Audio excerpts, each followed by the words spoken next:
So here is an all-pro cornerback talking about the Detroit Lions cornerback situation.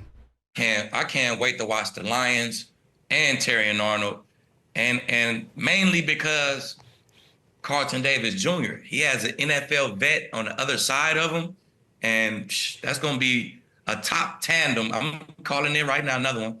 They'll be a top tandem in the league as far as cornerbacks, just because Arnold is a ball hawk last year. Man, I think he had 5 or 6 interceptions in college. If you get interceptions in college, you get interceptions in the league, man. It always translates. And Carlton Davis I always been a fan of Carlton Davis Jr. So yeah, I think that revamped secondary, man, add a guy to the trenches. The Lions going to do big things, and I think they cornerback tandem will be a huge part. So that's an all-pro cornerback, Aqib Talib. If you guys remember him back in his day, he was a dog. He's one of the only guys in the league that I'd say, give Calvin a fit every once in a while, 1v1. And last year, he predicted the Detroit Lions to go to the NFC Conference Championship game. This year, not only is he predicting that tandem of Carlton Davis and Terran Arnold to kind of tear it up and be one of the best tandems in the league, but he also went further in the same segment to say that Detroit Lions probably going to the Super Bowl. He saw us like one of the more complete teams.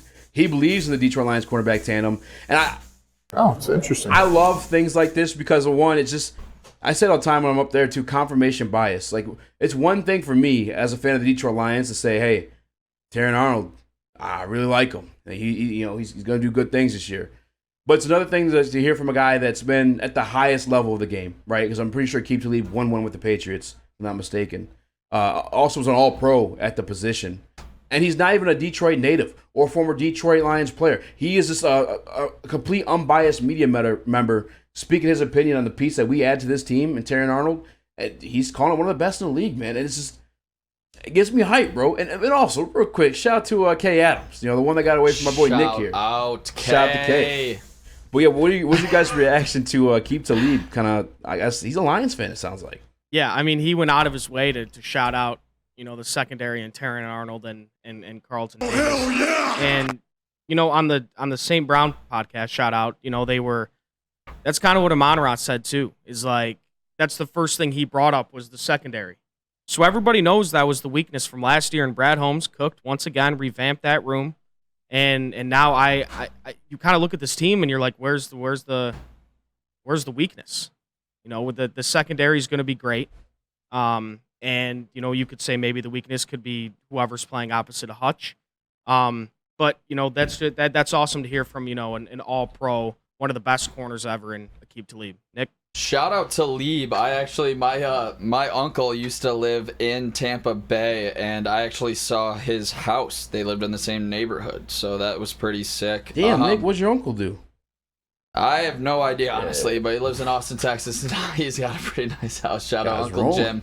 But no, I mean, Talib, he's been predicting the future, so for him to say this, I'm all in with Aqib Talib. And for him, obviously, I think he has gotten a good look at Carlton Davis for that reason. Again, like he used to play for the Bucks, so I'm sure he's seen a lot of him. And I just think that the sky's the limit for this team, and you're hearing more and more national people talk about this. And it's not even, like you said, it's not even like an old Lions player. Like he never played for the Lions. Like this is super big time when the expectations are so high like this, and then you get a former player that has kind of seeing everything that you've built and built up and the moves that you made in the offseason to help support everything that you've already done to this roster. For him to say that, I think it does it holds a lot of weight, and I think it means something. I mean, he even went on to say the Detroit Lions are going to the Super Bowl. I won't tell you what he said, his prediction, final prediction of it wasn't us winning, but I don't know, man. It's just it's a validation, especially at the cornerback position, where I myself at times, like obviously I think very highly of this team. I think very highly of Brad Holmes. It's not even like a thing too that they've gone out there and proven it to me, but I guess to hear those type of things, and I forgot where I was originally going with this one. It's just a little bit more validation. Oh, the rookie cornerback, that's been a concern of mine. Like, not that I don't think Terrion's gonna be bad or anything like that. How many times have we seen a team lean on a rookie cornerback or a rookie cornerback be a part of the equation to winning a Super Bowl? And not just like on the team, but also like as like one of the guys, one of your go-to guys, and that's that's being asked of Terrion in this season. And it's few and far between that we've seen it, but I've went back and I did do the homework after the pick was made, and there was my man that's on the Chiefs right now. Lice can do it. I think he's actually really good. I thought he's better than McDuffie. Yeah. It happened with him. All pro. In the season, and with him it was a little bit different, right? Because he wasn't always tasked to be the number 2 guy on that team. It just kind of happened that way through injuries, and the rest was history. He was phenomenal. And then another time, too, I believe it was the Kansas City Chiefs. I could be wrong about the team. But it was like they had like 5 rookies starting in that team. But it's been done before. And still something to be nervous about because it's very far and few between. But to hear the backing of a guy like Aqib Talib, that he sees it in this kid, Terrion Arnold, it's just more validation that it can happen for this Detroit Lions. And I'm ready to believe. I already do believe. Shout out a few guys in the chat here. Ski Mask, Uncle Jim runs the tables. Mr. Detroit City, your uncle up to something. Wheezy, Uncle Jim moving weight. Mafia honestly, Detroit Mario. This is fucking hilarious. Well, dude, because you made it sketchy when I'm like, yo, what does Uncle Jim do? You're like, I don't know. That was automatically made him a drug dealer when you said that. No, that's good. But yeah, I mean, shout out to Talib. I mean, expectations are, as high as they can ever be right now. Caleb, does that scare you at all going into this season? No, not at all. I mean, if Terrion Arnold could ball, he could ball.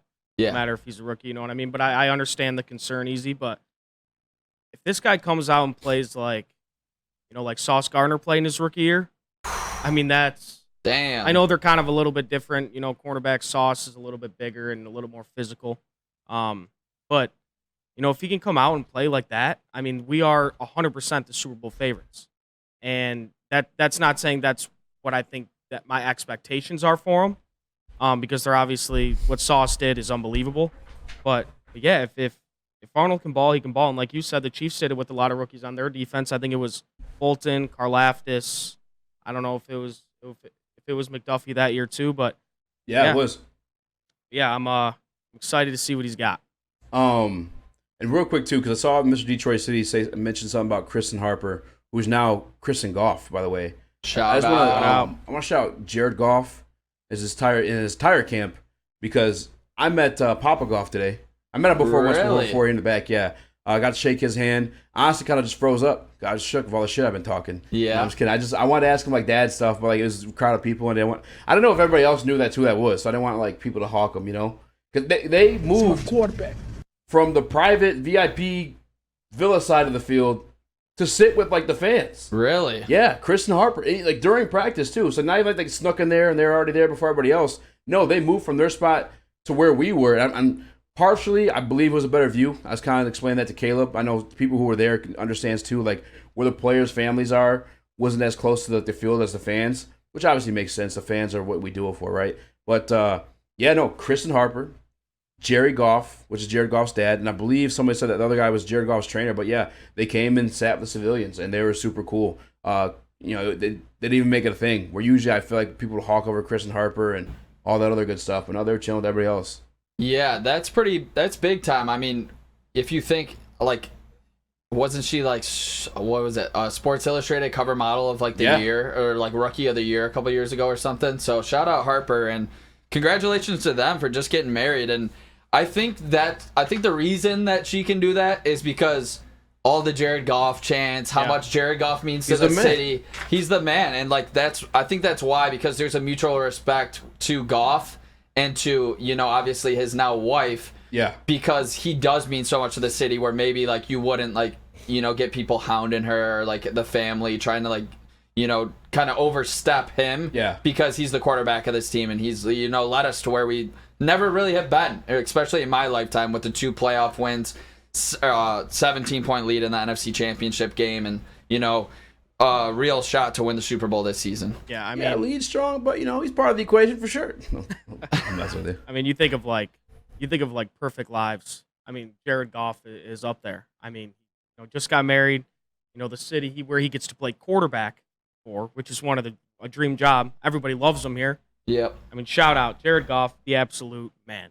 The absolute man. Yeah, I mean, the thing too is like, it wasn't his nickname. One of his nicknames was Mr. Perfect, but like, there wasn't even all bread and butter for him either. Like, he busted his ass to like become part of the NFC Championship game, Detroit Lions. He was shipped off here to die. That's just the reality of the situation. He came. It's not like it was Goff v. Stafford in like a 3rd rounder or 5th rounder, a swap, something like that. No, 2 first-round picks were attached to this guy and a 3rd. Yeah. Like, he wasn't supposed to survive that trade. And not only did it do that, but again, as Nick said, bringing us moments we've never witnessed as Detroit Lions fans in our entire lives. And it's the point where, Nick, how old are you? 25. Right? That's a quarter century. You've been alive. Like, he is. Yeah. Jared Goff's a big part of that. And again, like you said, perfect life, but he busted ass for it. And that's why, like, sometimes when we do the rankings, and I try to be, like, non-biased, but I am biased. I really am, because he means so much to me personally and what he's done for my fandom. When you think about the worst times to be a Detroit sports fan, between the Pistons, the Tigers, the Red Wings, the past basically 10 years has been god-awful. And for the Lions to be the team to come out of the mud with Brad Holmes and company, and Dan Campbell, obviously, and Jared Goff, it's like, it holds so much weight in my book that he was able to turn it around in this city when we needed him the most. And it just, it holds a special place in my heart, to be quite honest, and in my brain, where maybe I can't think logically sometimes. But I'll just be straight up with you and tell you that. But to do it in Detroit, it means a lot.